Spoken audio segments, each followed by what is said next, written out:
FC dan juga FK7 owner, korang cari muffler yang keluar ikut tengah macam FK8L? Jom saya share. Untuk stage 2 korang akan dapat dua benda, satu resonator dan juga satu muffler. Resonator ni special made hanya untuk enjin Honda L series.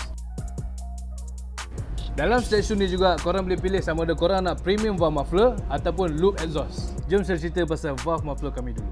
Beza valve muffler kami dengan brand lain dekat luar sana, on off kami dua-dua ada power. Tapi kalau brand lain, on ada lagi power masih maintain, tapi kalau off, power drop.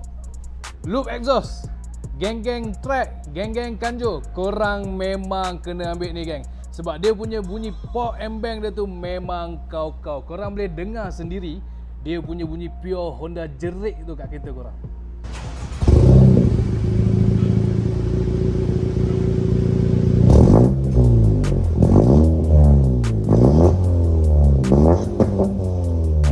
Kita dah settle stage 1, kita dah settle stage 2.